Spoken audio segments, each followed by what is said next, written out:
অবশেষে জানা গেল সেই বাস চালকের আসল তথ্য। হ্যাঁ দর্শক, দৌলতিয়া ফেরিঘাটে পদ্মা নদীতে সৌহার্দ্য পরিবহনের বাস ডুবে যাওয়ার যে মর্মান্তিক ঘটনাটি পুরো দেশের মানুষকে স্তব্ধ করে দিয়েছে, এবার সেই ঘটনার সবচেয়ে বড় এবং চাঞ্চল্যকর রহস্যের জট খুলে গেছে। সাধারণত কোনো বাস বা পরিবহন যখন দুর্ঘটনার শিকার হয় তখন সবার আগে আঙুল ওঠে বাসের চালকের দিকে। সোশ্যাল মিডিয়ায় মুহূর্তের মধ্যেই ছড়িয়ে পড়ে নানা রকম গুঞ্জন। কেউ বলে চালক ঘুমিয়ে পড়েছিলেন, কেউ বলে চালক বাসকে হেল্পারের হাতে দিয়ে নেমে গিয়েছিলেন, আবার কেউ বা বলে চালক ইচ্ছে করে বাস ফেলে পালিয়েছে। গত 25 মার্চ দৌলতিয়া ঘাটের ওই ভয়ঙ্কর ঘটনার পরেও ঠিক এমনটাই ঘটেছিল। ইউটিউব এবং সোশ্যাল মিডিয়ায় রটে গিয়েছিল চালক নাকি পান খাওয়ার জন্য বাস থেকে নেমে পড়েছিলেন, আর সেই সময়ই নাকি হেল্পার সেই বাসটিকে চালিয়েছিল এবং দুর্ঘটনাটি ঘটেছিল। কিন্তু দর্শক, আসল খবর এটি নয়। এর পেছনে লুকিয়ে আছে আর এক বড় সংবাদ। খবরের একেবারে কেন্দ্রবিন্দুতে যাওয়ার আগে সেই চরম দুঃখজনক ঘটনাটির দিকে একটু ফিরে তাকানো যাক। বাংলাদেশের ফেরিঘাটে ওঠার সময় একটি অত্যন্ত ভয়ঙ্কর এবং প্রচলিত সংস্কৃতি আছে। অনেক সময় মূল চালক ক্লান্ত হয়ে বাসটি তার হেল্পার বা সহকারীর হাতে দিয়ে নিজে একটু বিশ্রাম নেন বা চা বিস্কুট খেতে যান, আর অনভিজ্ঞ হেল্পাররা ফেরিতে গাড়ি ওঠাতে গিয়ে অনেক বড় বিপদ ঘটিয়ে ফেলেন। প্রতিদিনের মতোই দৌলতিয়া ফেরিঘাটে শত শত গাড়ি পারাপারের অপেক্ষায় ছিল। যাত্রীদের মনে ছিল গন্তব্যে পৌঁছানোর তাড়া। ঠিক এই মুহূর্তেই ঘটে যায় দেশের পরিবহন ইতিহাসের অন্যতম এক বড় ট্র্যাজেডি। সৌহার্দ্য পরিবহনের একটি যাত্রীবাহী বাস ফেরিতে ওঠার জন্য পল্টনের দিকে এগোচ্ছিল, কিন্তু হঠাৎ করেই বাসটি পুরোপুরি নিয়ন্ত্রণ হারিয়ে ফেলে এবং সরাসরি উত্তাল পদ্মা নদীর গভীরে তলিয়ে যায়। চোখের পলকে কতগুলো মানুষের জীবন নদীর স্রোতে হারিয়ে যাওয়ার এই দৃশ্য যারা পারে দাঁড়িয়ে সচক্ষে দেখেছেন তারা এখনো আতঙ্কে শিউরে উঠছেন। খবর পাওয়া মাত্রই ফায়ার সার্ভিস, নৌ পুলিশ এবং ডুবুরি দল সেখানে ছুটে যায়। শুরু হয় এক শ্বাসরুদ্ধ উদ্ধার অভিযান। কিন্তু এই ঘটনার পরপরই সবার মনে একটাই প্রশ্ন জাগে, বাসটি নিয়ন্ত্রণ হারালো কেন? আর সেই মুহূর্তে স্টিয়ারিং হুইলে কে বসেছিল, ড্রাইভার নাকি বাসের হেল্পার? বাংলাদেশের ফেরিঘাটে ওঠার সময় একটি অত্যন্ত ভয়ঙ্কর এবং প্রচলিত সংস্কৃতি আছে। অনেক সময় মূল চালক ক্লান্ত হয়ে বাসটি হেল্পার বা সহকারীর হাতে দিয়ে নিজে একটু বিশ্রাম নেন বা চা বিস্কুট খেতে নিচে নামেন, আর অনভিজ্ঞ হেল্পাররা ফেরিতে গাড়ি ওঠাতে গিয়ে অনেক বড় বিপদ ঘটিয়ে ফেলেন। সোশ্যাল মিডিয়ায় অনেকেই দাবি করেছিলেন যে সৌহার্দ্য পরিবহনের ক্ষেত্রেও নাকি ঠিক এমনটি ঘটেছিল, কিন্তু আইন শৃঙ্খলা রক্ষাকারী বাহিনী এবং উদ্ধারকারী দলের চূড়ান্ত রিপোর্ট যে তথ্যটি বেরিয়ে এসেছে তা এই সমস্ত গুঞ্জনকে এক নিমিষেই উড়িয়ে দিয়েছে। জানা গেছে বাসটির স্টিয়ারিংয়ে কোনো অনভিজ্ঞ হেল্পার ছিল না। বাসটি চালাচ্ছিলেন খোদ মূল চালক আরমান খান। তার বয়স মাত্র 31 বছর। সবচেয়ে গুরুত্বপূর্ণ বিষয় হলো আরমান খানের একটি সম্পূর্ণ বৈধ এবং পেশাদার ড্রাইভিং লাইসেন্সও ছিল। তিনি দীর্ঘদিনের অভিজ্ঞ একজন চালক ছিলেন। হঠাৎ হেল্পারের হাতে গাড়ি দেওয়ার যে থিওরি বা তত্ত্বটি সোশ্যাল মিডিয়ায় ঘুরে বেড়াচ্ছিল তা ছিল সম্পূর্ণ ভিত্তিহীন। এবার খবরের সবচেয়ে স্পর্শকাতর এবং চাঞ্চল্যকর অংশটির দিকে আসা যাক। বাসটি যখন নদীতে তলিয়ে যায় তখন চালক আরমান খানের ভাগ্যে আসলে কি ঘটেছিল?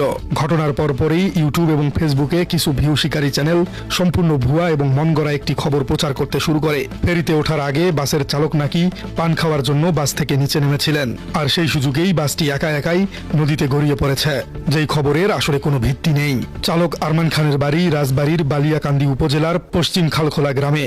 তার পিতা আরব খান এবং পরিবারের অন্যতম অভিভাবকরা যখন ইউটিউবে এই খবরটি দেখেন তখন তাদের মনে একটি বিশাল স্বস্তির নিঃশ্বাস এবং একটি মিথ্যা আশা জ্বলে উঠেছিল।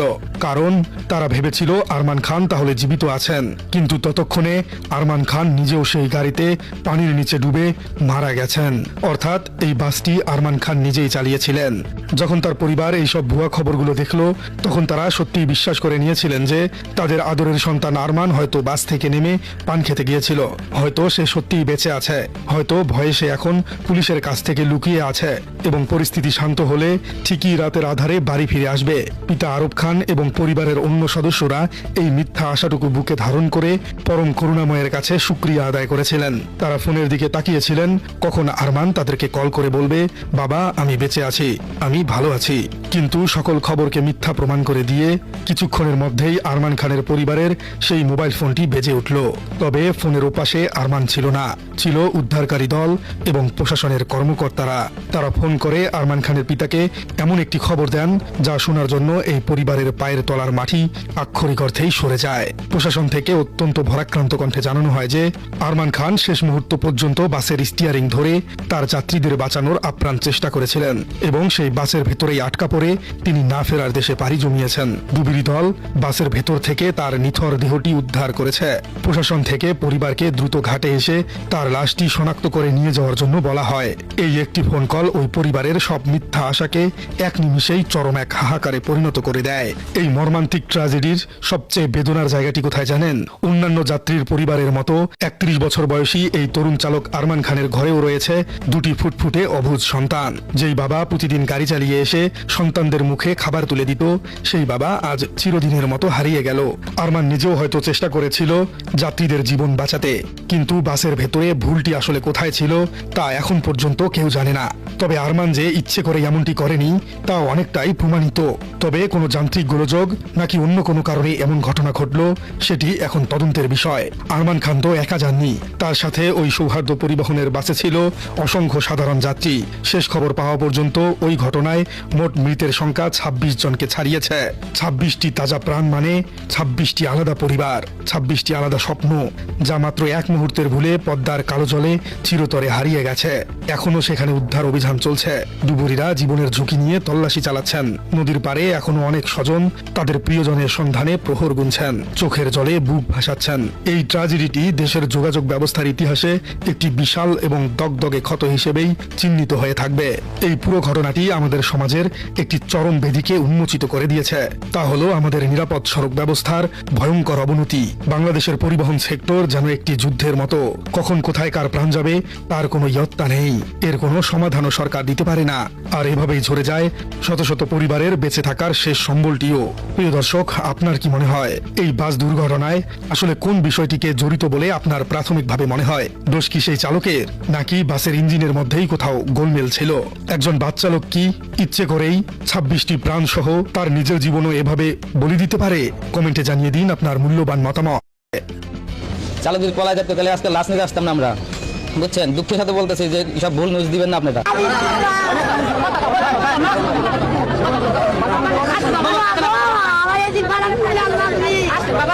17 জানতো না, 13 বছরের বয়স।